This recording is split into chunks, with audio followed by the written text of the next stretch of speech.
जुल्फ़कार अली भुट्टो को इस दुनिया से रुखसत हुए 3 दहाइयों से ज्यादा अरसा गुजर चुका, लेकिन भुट्टो की यह बात दुरुस्त साबित हुई कि मुझे कत्ल कर दिया गया तो मैं अवाम के दिलों में मोहब्बत और अकीदत के फूल ज्यादा से ज्यादा खिला सकूंगा। आज भुट्टो ऐसी एक हकीकत है। भुट्टो का साया और असर नफूस जिंदा भुट्टो के मुकाबले में पाकिस्तानी सियासत पर बहुत ज्यादा गहरा नजर आता है। भुट्टो की पार्टी एक हकीकत है और इसमें कोई शक नहीं कि पीपल्स पार्टी पाकिस्तान की वो पार्टी है जिसका सियासी असर और वोट सबसे ज्यादा है। 1967 में जब भुट्टो ने पीपल्स पार्टी की बुनियाद रखी तो इस वक्त वो एक कौमी हीरो के तौर पर उभर कर सामने आए। इससे पहले अयूब खान की काबीना में बाहसियत वज़ीर ख़ारजा वो अपनी ज़हानत, तानत, बसीरत और ज़बरदस्त अंदाज़े किताबत का लोहा मनवा चुके थे। भुट्टो के ज़हन में मुस्लिम उम्मा के हवाले से बेशुमार ख्वाब मौजूद थे। वो समझते थे कि दुनिया के मुसलमान अगर एक साथ इकट्ठे हो जाएं तो वो ऐसी कुव्वत बन सकते हैं कि उनका मगरिब पर इन्हिसार बदतदरीज खत्म हो सकता है। भुट्टो ने जब मैदान सियासत में कदम रखा तो ये वो दौर था जब दुनिया न सिर्फ मिस्र के नासिर, इंडोनेशिया के स्वीकारियों, सऊदी अरब के शाह फैसल, भारत की इंदिरा गांधी और सबसे बढ़कर चीन के 34 जैसे वजीर दुनिया के नक्शे पर चमक रहे थे।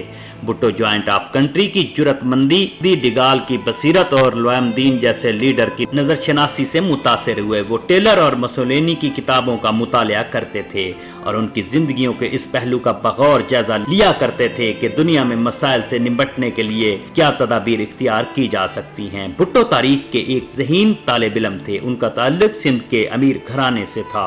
भुट्टो साहब के मुतालिक कहना सूरज को चिराग दिखाने के मुतारिफ होगा। भुट्टो साहब एक अजीम, एक वतन परस्त इंसान थे। मैं आपको एक बात बताऊं कि इस्लामी सरबराह कॉन्फ्रेंस के मौके पे लाहौर पे 28 ममालिक के हेड ऑफ स्टेट, जिसमें सुल्तान भी थे, शहनशाह भी थे, बादशाह भी थे, और भुट्टो साहब को माई सर और माई चेयरमैन करके मुखातिब होते थे। उन्होंने बहुत ही कम उम्री में अमीर बेगम से शादी की। उनकी दूसरी शादी नुसरत भुट्टो से हुई। बेनजीर उनकी सबसे बड़ी औलाद थी। मुर्तजा, शाहनवाज और सनम भुट्टो चारों औलादें नुसरत भुट्टो से थीं। भुट्टो की लीडरशिप का कमाल उस वक्त दिखाई दिया जब उन्होंने मशरकी पाकिस्तान से अलग हो जाने के बाद इक़्तिदार संभाला। हौसला हारी हुई कौम और 90,000 फौजी कैदियों की मौजूदगी में भुट्टो ने पाकिस्तानी को ये एहसास दिलाया कि हम जिंदा रह सकते हैं और अक़वाम आलम में खुद को मनवा सकते हैं। इसलिए 1970 की इंतखाबी मार्का आराई में भुट्टो रोटी, कपड़ा और मकान का नारा लगा चुके थे। उन्होंने अपनी धुआंधार तकरीरों में पाकिस्तान के तूले अर्ज खसूसन पंजाब पर कहकर गैर मामूली हिमायत हासिल की कि हम घास खा लेंगे लेकिन भारत से 1000 साल तक लड़ने के लिए तैयार हैं। इक़्तिदार में आने के बाद भुट्टो ने पाकिस्तान को एक मुत्तफ़िका आइन दिया जो उनका सबसे बड़ा कारनामा था।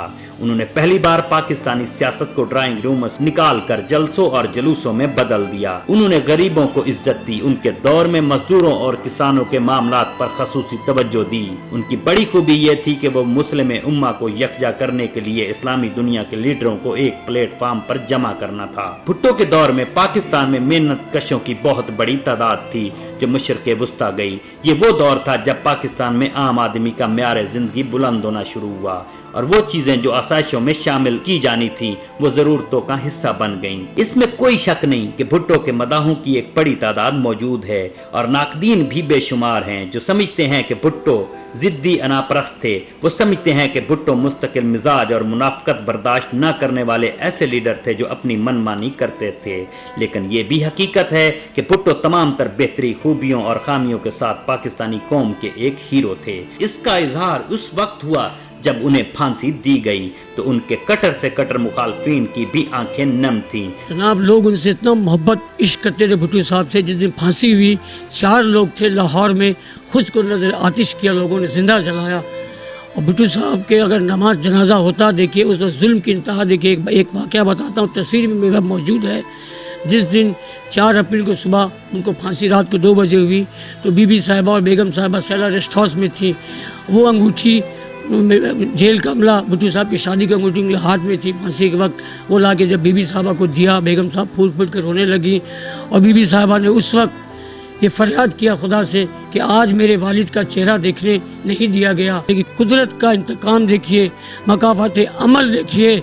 उन बीबी के आंसू ज़मीन में भी नहीं गिरे थे, उनकी दुआ कबूल हुई।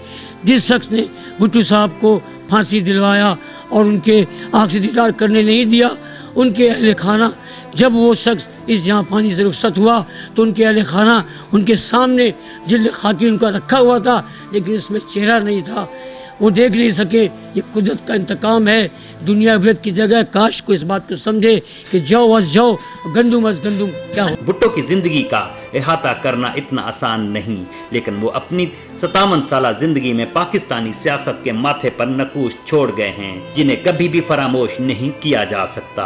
بھٹو نے اپنی جان تو دے دی لیکن اصولوں کا سودا نہیں کیا۔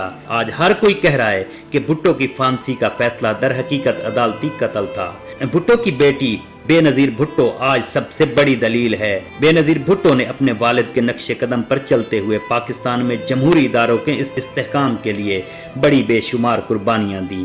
وہ دوبارہ پاکستان کی وزیر اعظم منتخب ہوئیں۔ وہ اپنے والد کی طرح ایک باکمال مقرر اور ایک جذباتی پرعزم اور ذہین لیڈر تھیں۔ قاتل کی گولی نے ان کی زندگی بھی چھین لی، لیکن اس میں کوئی شک نہیں کہ پاکستان میں جمہوریت کے پودے کی آبپاری کے لیے بھٹو خاندان نے جو قربانیاں دی ہیں وہ ہماری قومی اور جمہوری تاریخ کا سب سے بڑا اثاثہ ہیں۔